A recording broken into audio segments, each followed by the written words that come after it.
Your company is running at 60% and you're the reason. Not because you got lazy, you didn't. You got better at your job 11 years in a row. Then in the last 2, everything started dragging and no one could tell you why. I can. You see, your business is running at the speed of the most depleted brain in the building, and right now, that brain is yours.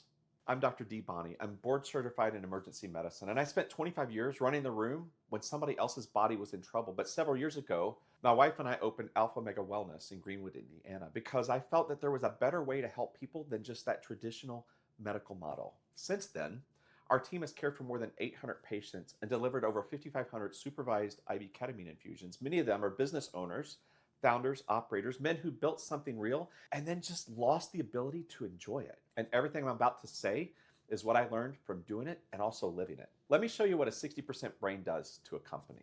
Picture the highway that runs through your city. At full capacity, every lane moves, mergers resolve. A wreck takes out a lane, but the rest carry the load and the city keeps working. Now, drop that highway by 60%. Same roads, same cars, same drivers. Nothing really looks broken, but the mergers don't resolve. A small wreck, instead of costing you a lane, now costs you a whole afternoon. Deliveries are late, people stay home, and nobody standing around from the outside can tell you what's wrong because technically nothing is broken. The lanes are just moving slower than what they used to. And that's your company right now. A 60% brain builds and grows a 60% business. And the business is usually the last to notice. So here are the 6 places that 60% shows up before it hits your P&L. Your calendar's full of meetings that used to be one email.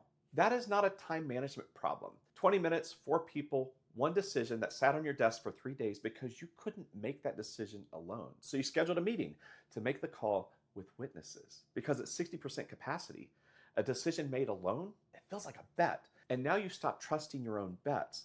That's not actually being indecisive. It's a depleted prefrontal cortex that's offloading risk to a group so that no single call actually lands on you. It's the smartest move that a tired brain can make, but it's the most expensive move that your company can pay for. The meeting is not the problem. It's the signal that the founder can't decide alone anymore. Fix the founder, and the calendar actually clears itself. That's the calendar. Now let's walk through your bench. See, your number 2 stopped bringing you the hard questions, and you didn't notice when it actually happened. You noticed 6 months later when the problem hit your desk that clearly should have been raised several months ago. You asked why nobody flagged it, and you got a very polite non-answer. But here's what actually happened. Your reactivity taught them not to. Every time you snapped, went quiet, sighed at a bad number, you were training the smartest person on your team to route around you. They still respect you, but they just protect you now.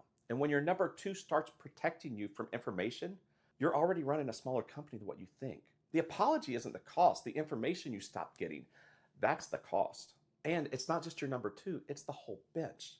Your A players are quietly updating their LinkedIn, and the exit interview is not going to tell you why. It's not because you underpaid them. And it's not because some recruiter out there is a genius. The A players leave depleted founders because depleted founders, they stop being interesting to work for. That vision goes flat. The upside stops really sounding like an upside. The Monday meeting that used to feel like building the future, it now feels like just surviving the week. They can feel your 60% before you actually name it. They leave for a founder that's similar to the one that they saw 4 years ago, not the one that they work for now. You see, talent doesn't leave the company. Talent leaves the version of you that's just too tired to lead. When the talent leads, the org chart doesn't hold. And here's how your nervous system quietly rewrites the company. Number 4, the company has quietly built itself around your worst day, not your best. Every policy that starts with, hey, let's just always run this by D first, every workflow that routes back to your inbox, every unwritten rule that says, let's just wait until he's had coffee. That is not a company that's just organized around its founder. That's a company that's organized around its founder's dysregulation. On paper, you have 12 direct reports, but in practice, all 12 are watching your mood and they're adjusting accordingly. Companies do not scale past the nervous system of the person at the top. Fix the nervous system and the org chart gets its ceiling back. I just want to do a quick check-in. So if you're still performing, but inside you feel flat, short-fused, and exhausted, understand that that isn't a character flaw. In high performers, chronic stress can lock the brain into this survival mode. So motivation drops, sleep gets wrecked, and everything just feels kind of numb. So I made a short guide called the High Performers Brain Health Reset. In that, you're going to see key warning signs that your brain is actually stuck in that survival mode, what chronic stress is doing to the brain circuits, put in plain English, and a simple reset plan that you can actually start tonight. So listen, if this sounds uncomfortably accurate, don't just shrug it off. Tap the link in the description of this video or just come to consult.alphamegawellness.com/reset, enter your best email, and I'll send you the guide for free. And then read it tonight, do one action at the end of each section, and if that guide is describing you and you're able to come to Central Indiana for treatment, there's a link on that last page to just book a free brain health consult with my team.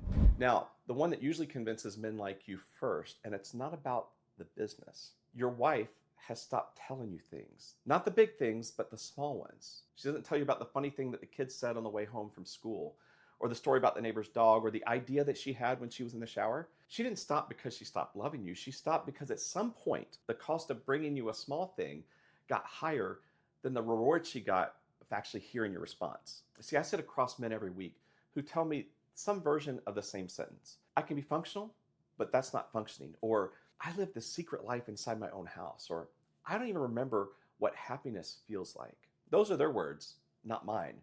And when the house goes quiet before the business does, the business is next. The good news is that sequence runs the other way also. Fix the brain, and the house usually comes back first.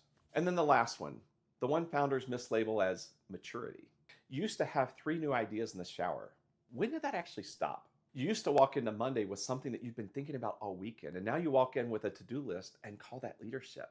New ideas require unused bandwidth, and the brain running at 60% has no unused bandwidth. Every neuron is booked. There's nothing left to think a new thought with. This is the one that founders miss the most because it doesn't feel like a symptom. It feels like maturity. I'm past the ideas phase. I'm in execution now. Sometimes that's true. Often it's just the brain forgot how to generate.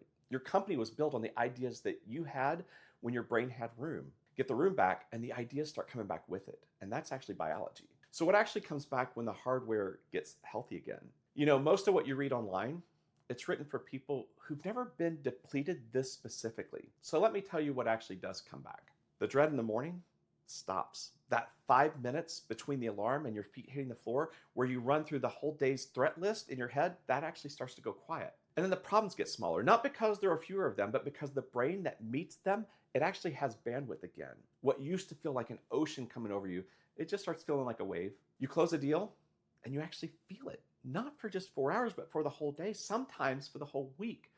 And then your wife, she starts telling you things again. That's the one that you'll notice first. And it's the one that you'll actually remember. You start trusting your own decisions again. You stop scheduling meetings to make calls that you can now make alone. And then you have ideas in the shower again. One of my patients, a serial founder, he said it better than I ever have. He said, I don't need willpower. I need my brain healthy. And that's it. That's the whole thing. Listen, if any of this landed, here's what I would do. Don't post about it. Don't make a big announcement. You don't even have to tell your wife yet. Just watch one more video on this channel. And if that one lands also, just book a 45-minute consultation with our office. Listen, we completely respect your privacy. We don't file insurance, so nothing actually touches your insurance record. You come in, we talk, we measure, and you leave with a clear read on whether this is a capacity problem that we can actually help you with. Listen, over 800 patients, over 5,500 supervised infusions, a meaningful share of them coming from people who built something. You built this company so you could enjoy it. And getting your capacity back, it's not even about the company. It's about finally getting the life that you built the company to actually have and enjoy. Listen, I'll see you in the next video.